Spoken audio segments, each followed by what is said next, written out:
A tempest, unprecedented in its violence, unpredictable in its course, catastrophic in its immediate effects, unimaginably glorious in its ultimate consequences, is at present sweeping the face of the earth. Its driving power is remorselessly gaining in range and momentum. Its cleansing force, however much undetected, is increasing with every passing day. Humanity, gripped in the clutches of its devastating power, is smitten by the evidences of its resistless fury. It can neither perceive its origin, nor probe its significance, nor discern its outcome. Bewildered, agonized, and helpless, it watches this great and mighty wind of God invading the remotest and fairest regions of the earth, rocking its foundations, deranging its equilibrium, sundering its nations, disrupting the homes of its peoples, wasting its cities, driving into exile its kings, pulling down its bulwarks, uprooting its institutions, dimming its light, and harrowing up the souls of its inhabitants.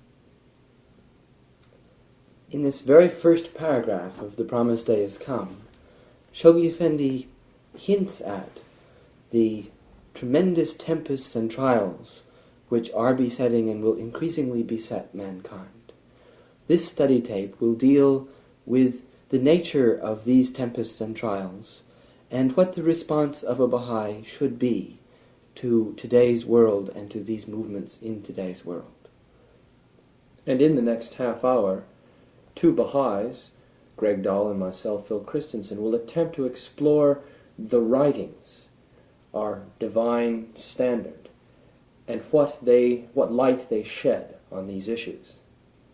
The well-being of mankind, its peace and security, are unattainable unless and until its unity is firmly established.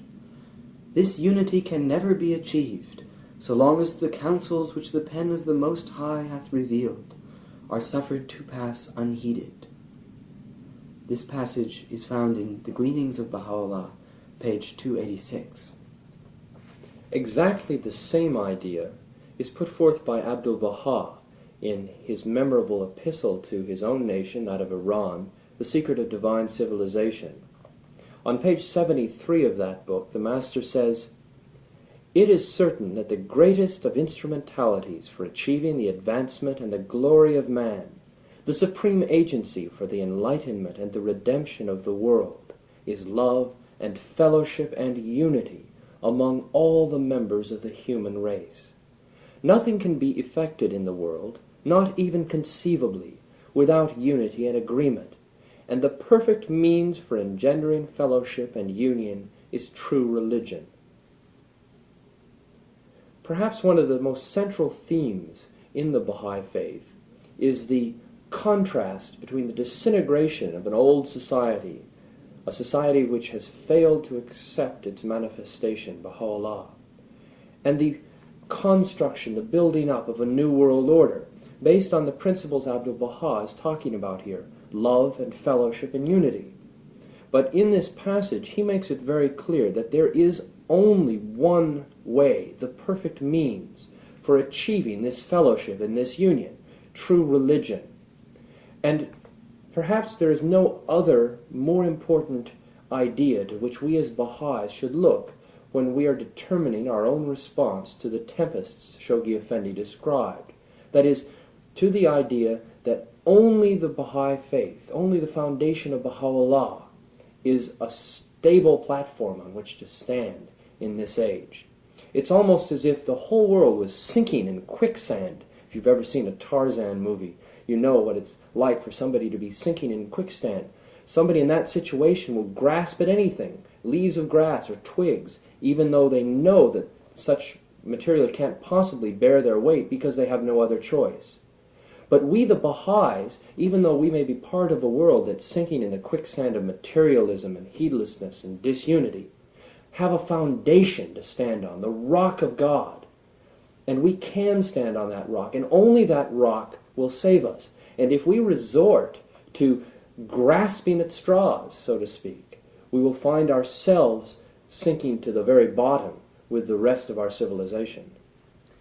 Every Baha'i knows that the Baha'i faith stands for peace and for the establishment of peace in the world. As a matter of fact, the collection of Abdu'l-Baha's talks in this country is entitled The Promulgation of Universal Peace, and this was certainly one of his major, if not his major theme, in the talks that he gave when he traveled across this country in 1912. In one of these places where he stopped in this country, he was asked, presumably by somebody in the audience, which was greater, peace or love?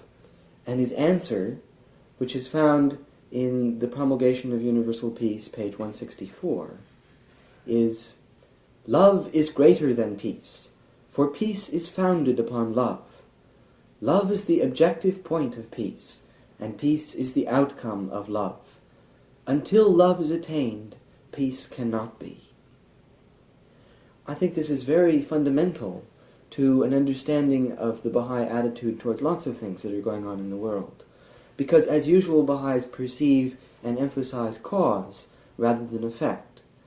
And Abdu'l-Baha was teaching that peace and the ordering of society is, in many respects, although perhaps not entirely, is the result of underlying qualities like love, and that a lack of peace is a lack of these underlying qualities. So to address ourselves to the needs of peace means not that we demonstrate in front of town halls, but rather that we establish first this love in the heart of man. And this is essentially what the Baha'is are doing. Abdu'l-Baha on a number of other occasions specifically referred to other misconceptions and limited notions of what could achieve peace or unity in the world. For instance, in The Promulgation of Universal Peace, on page 105, he says, "The most great peace cannot be assured through racial force and effort. It cannot be established by patriotic devotion and sacrifice, for nations differ widely and local patriotism has limitations. Furthermore, it is evident that political power and diplomatic ability are not conducive to universal agreement, for the interests of government are varied and selfish. Nor will international harmony and reconciliation be an outcome of human opinions concentrated upon it, for opinions are faulty and intrinsically diverse. Universal peace is an impossibility through human and material agencies. It must be through spiritual power. There is need of a universal impelling force which will establish the oneness of humanity and destroy the foundations of war and strife.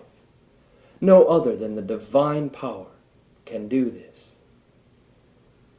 Abdu'l-Baha goes through so many of the twigs, the blades of grass at which we grasp, and just says they're not what is important. He goes through patriotic and devotion and sacrifice, political power and diplomatic ability, human and material agencies of all kind. And he says about all of those that these will not achieve universal peace. Only the divine power inherent in true religion, only the rock of God, can do that job. And I think much of Abdu'l-Baha's message to the American Baha'is is summarized in one short sentence, which is found in the tablets of Abdu'l-Baha on page 374. Abdu'l-Baha says, "Keep yourselves entirely clear of the world's conditions of gloom." I think how much is implied in that beautiful sentence, how much of attitude and of feeling and of response, that Baha'is should keep themselves clear of the world's conditions of gloom, not to become so involved that we become weighed down in the conflicts and the chaos that surround us in outward society. And The Guardian also heaped upon the American believers many bounties in his perception of our problems and his analysis of our failings.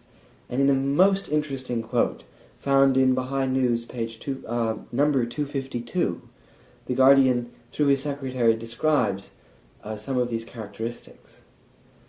The Guardian is well aware that the American believers are heavily committed, that they have been doing for years the lion's share of Baha'i work, that they have achieved brilliant victories for the faith.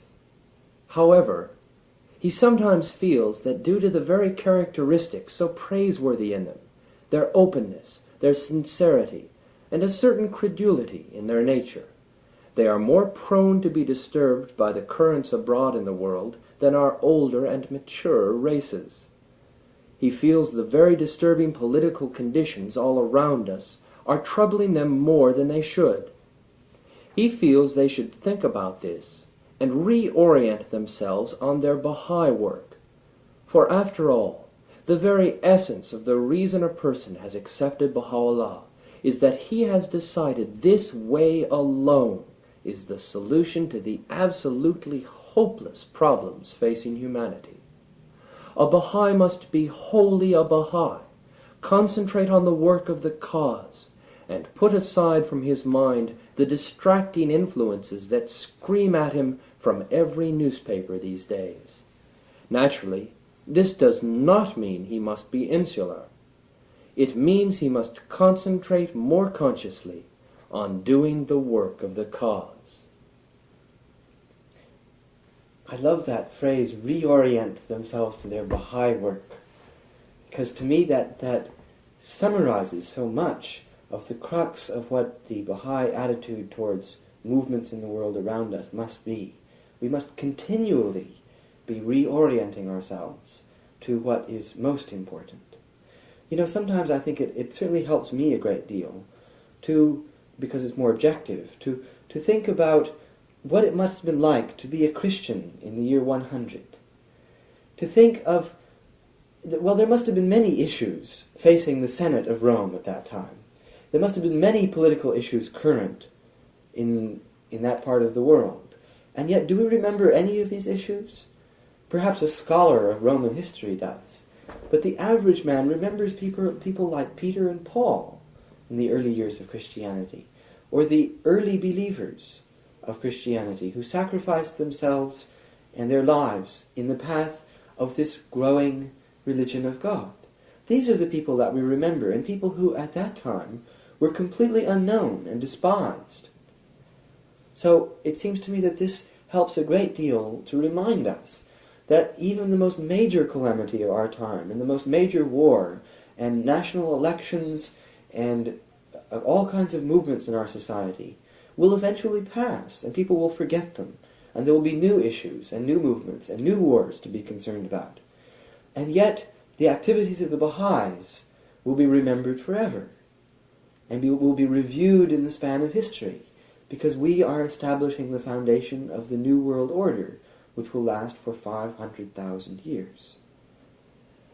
Having stressed, therefore, how many passages there are in the writings which clearly outline the fact that only the Baha'i faith, only Baha'u'llah offers a foundation in today's world and a way to deal with its problems, perhaps we could turn ourselves to some applications of that principle which affect each Baha'i living in the 20th century.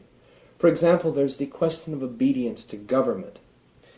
Baha'u'llah himself says, and this is quoted in Baha'i World Faith on pages 192 and 3, "In every country or government where any of this community reside, they must behave toward that government with faithfulness, trustfulness, and truthfulness." And Abdul-Baha, in his will and testament, and Shoghi Effendi thought this was so important that he re-quoted it in Baha'i Administration. On page 8 of the Will and Testament, the Master says, "According to the direct and sacred command of God, we must obey and be the well-wishers of the governments of the land. Regard disloyalty unto a just king as disloyalty to God himself, and wishing evil to the government a transgression of the cause of God." It's often, the question is often raised by Baha'is whether we have the choice of deciding which is a just government, because Abdul-Baha in this passage refers to a just government. In response to a question regarding that passage, Shoghi Effendi, through his secretary, addressing the National Teaching Committee for Central America, in a letter which is published in Baha'i News number 215 on page 1, says, "What the Master's statement really means is obedience to a duly constituted government, whatever that government may be in form. We are not the ones, as individual Baha'is, to judge our government as just or unjust, for each believer would be sure to hold a different viewpoint, and within our own Baha'i fold a hotbed of dissension would spring up and destroy our unity. We must build up our Baha'i system and leave the faulty systems of the world to go their way. We cannot change them through becoming involved in them. On the contrary, they will destroy us." This issue is directly related to the question of non-participation in politics. And perhaps we could deal with the two together. Again, we have direct guidance from the writings. Friends, what a bounty that we have such a vast storehouse of wisdom from which to draw. For example, on this one issue, we can turn again to the writings of Shoghi Effendi, Baha'i Administration, page 24, and find, "The friends of God the world over are strictly forbidden to meddle with political affairs in any way whatever." What clearer guidance could you wish for? And yet, having isolated these commandments that we be obedient to a duly constituted government, and that we refrain from any kind of interference or meddling in political affairs, it is sometimes difficult for Baha'is, who of course are obedient to these commands, because they accept Baha'u'llah as a divine educator, they accept his word. It is nonetheless difficult for many Baha'is to understand why such commandments should exist.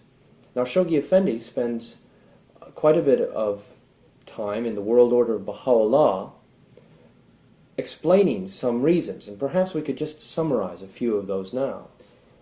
Shoghi Effendi, on pages 64 to 67, discusses the problem of Baha'is in relation to politics, and it's too long to quote here, but we encourage you to even stop the tape and to look at this passage.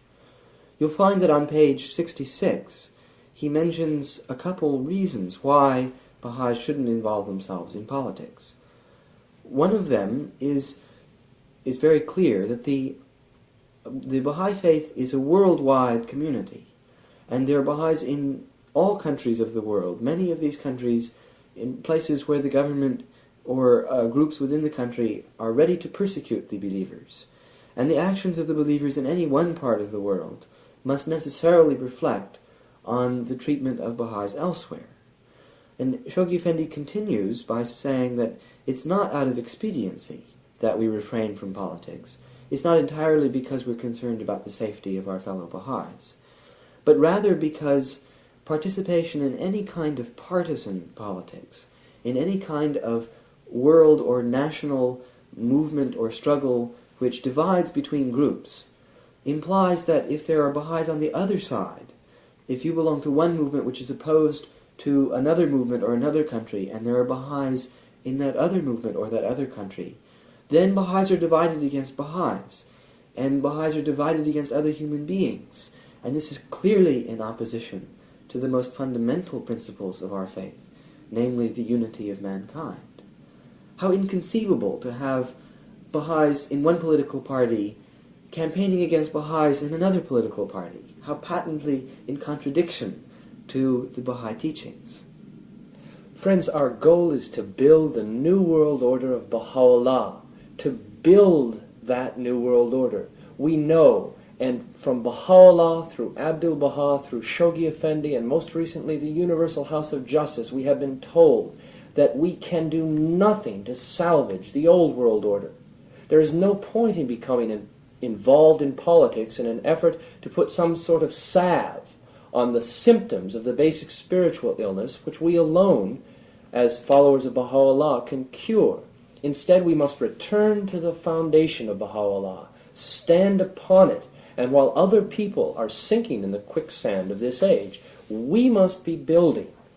For only we can build, and only that new world order can ultimately save our world. You know, I heard a story once, and it's probably changed considerably in the telling, so I don't vouch for its authenticity, but I think it's illustrative. The story is that Rahia Khanum, who's the wife of Shoghi Effendi, once had a dream, and in this dream there was a vast flood, and many people were drowning in the flood, and there was great misery. And so she rushed to the edge of the rising waters, and was busily trying to pull people out of the flood, and to try to alleviate some of the bad effects of this calamity. And she was wondering at that time where Abdu'l-Baha was. She thought surely he would be down helping her relieve the human misery. So she turned around, and up on the hillside she saw Abdu'l-Baha working on something. And she found this very puzzling, and she asked him, "What are you doing, Abdu'l-Baha?" And he said he was building a machine to stop the flood. And she uses this to illustrate how important it is for Baha'is to think about cause instead of just effect, and again to reorient themselves to their Baha'i work. Perhaps we could explore in just a little more detail where our responsibilities then do lie in the midst of the tempest of social change. We've already found out that our writings make it very clear our responsibilities are not to the old world order, are not to making some sort of patchwork repairs. They are to building the new world order. And yet we have some even more specific guidelines, some examples of what that building might entail. Greg has researched a couple of quotations from old Baha'i newses which bear on this problem. In a letter to an individual believer dated December 8th, 1947, Shoghi Effendi, writing through his secretary, refers to the problem of whether Baha'is should contribute money to the fund, to the Baha'i Fund, or to other organizations that are relieving the suffering of mankind. In response to a question on this matter, he writes through his secretary, "Regarding the question you raised, in the first place, every believer is free to follow the dictates of his own conscience as regards the manner in which to spend his own money. Secondly, we must always bear in mind that there are so few Baha'is in the world relative to the world's population, and so many people in need, that even if all of us gave all we had, it would not alleviate more than an infinitesimal amount of suffering. This does not mean we must not help the needy. We should. But our contributions to the faith are the surest way of lifting once and for all time the burden of danger and misery from mankind. For it is only through the system of Baha'u'llah, divine in origin, that the world can be gotten on its feet, and want, fear, hunger, war, etc. be eliminated. Non-Baha'is cannot contribute to our work or do it for us. So really our first obligation is to support our own teaching work, as this will lead to the healing of the nations." This is published in Baha'i News number 210. In Baha'i News number 171, Shoghi Effendi, writing again through his secretary to an individual believer, in a letter dated March 25th, 1943, says, "If the Baha'is could evaluate their work properly, they would see that, whereas other forms of relief work are superficial in character, alleviating the sufferings and ills of men for a short time at best, the work they are doing is to lay the foundation of a new spiritual order in the world, founded on the Word of God, operating according to the laws He has laid down for this age. No one else can do this work except those who have fully recognized the meaning of the message of Baha'u'llah, whereas almost any courageous, sincere person can engage in relief work, etc. The believers are building a refuge for mankind. This is their supreme sacred task, and they should devote every moment they can to this task."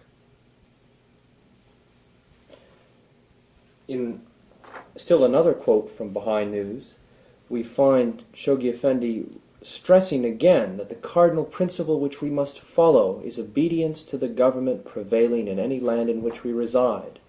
We see therefore that we must do two things: shun politics like the plague, and be obedient to the government in power in the places where we reside. He goes on to say, and this is Baha'i News number 241, "We must obey in all cases except where a spiritual principle is involved, such as denying our faith. For these spiritual principles we must be willing to die. What we Baha'is must face is the fact that society is disintegrating so rapidly that moral issues which were clear a half-century ago are now hopelessly confused, and what is more, thoroughly mixed up with the battling political interests.